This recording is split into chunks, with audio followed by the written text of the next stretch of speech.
Salam sejahtera. Isu hangat hari ini ialah skandal LCS makin panas. PM perlu tangguh dulu hasrat nak bubar parlimen. Artikel ini dipetik dari syahbudin.com. Berikutan usul pindahan perlembagaan UMNO yang menetapkan pemilihan parti hendaklah diadakan selepas PRU 15 dilangsungkan telah mendapat kelulusan ROS. Banyak pihak menjangkakan Perdana Menteri akan membubarkan parlimen pada tahun ini juga. Ada beberapa tarik yang diramalkan sebagai pilihan untuk Ismail Sabri Yaakob membubarkan parlimen, antaranya selepas 21 Ogos, yaitu setelah genap setahun beliau memegang jawatan Perdana Menteri, atau selepas pembentangan belanjawan 2023 pada Oktober. Tambah mengukuhkan lagi kemungkinan itu ialah bila mana beberapa hari lalu Ismail Sabri sendiri menyifatkan beliau tiada pilihan lain selain terpaksa membubarkan parlimen jika PN menarik sokongan di sebalik mereka didapati kian meningkatkan tekanan terhadapnya untuk mendapatkan jawatan timbalan Perdana Menteri. Kenyataan Ismail Sabri itu dilihat menunjukkan beliau sudah bersedia pada bila-bila masa untuk mengadakan PRU 15. Tetapi dengan kemunculan isu kapal perang LCS yang tak siap-siap, walau pembayaran lebih 6 bilion telah dibuat, kesediaan Perdana Menteri untuk menghadapi PRU 15 nampaknya perlu difikirkan semula. Malah isu tersebut yang kini makin hari makin panas itu seperti sudah dianggap suatu skandal besar yang turut mengaitkan nama UMNO sebagai parti yang memimpin kerajaan ketika pembelian kapal perang itu bermula. Dua pemimpin utama UMNO kini terkait dan dikaitkan secara langsung dalam isu tersebut, yaitu Najib Razak selaku Perdana Menteri ketika kontrak LCS ditandatangani pada 2011 dan Zaid Hamidi selaku Menteri Pertahanan antara 2009 hingga 2013.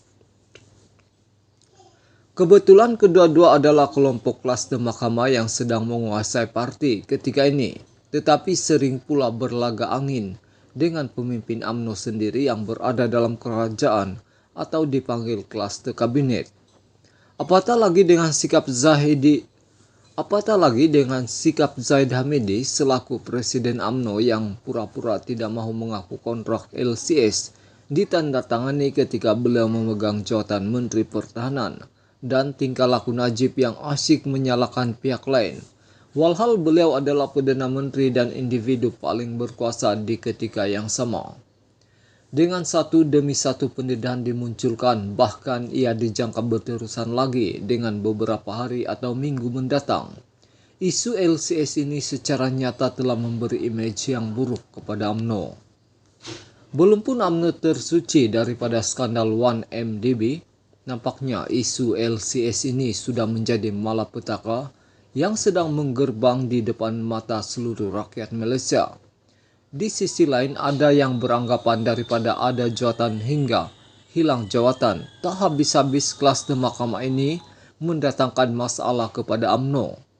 Bersamaan dengan itu ramai orang juga mula takut untuk memberi kuasa sebagai kerajaan kepada UMNO.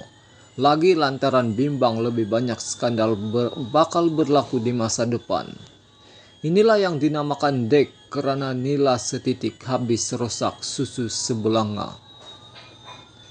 Ini dengan sendirinya bermakna sekarang bukanlah waktu yang sesuai untuk mengadakan pilihan raya, kerana penolakan rakyat lebih mungkin diterjemahkan di kertas undi berbanding sokongan.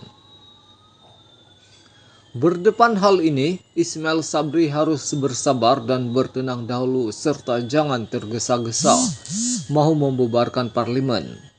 Bertenang dan fikir sebentar, tetapi lagi baik jika dapat diputuskan 1-2 tindakan terlebih dahulu, seperti menubuhkan badan siasatan dan mengheret sekali mana-mana pihak yang terbabit atau bersekongkol ke muka pengadilan.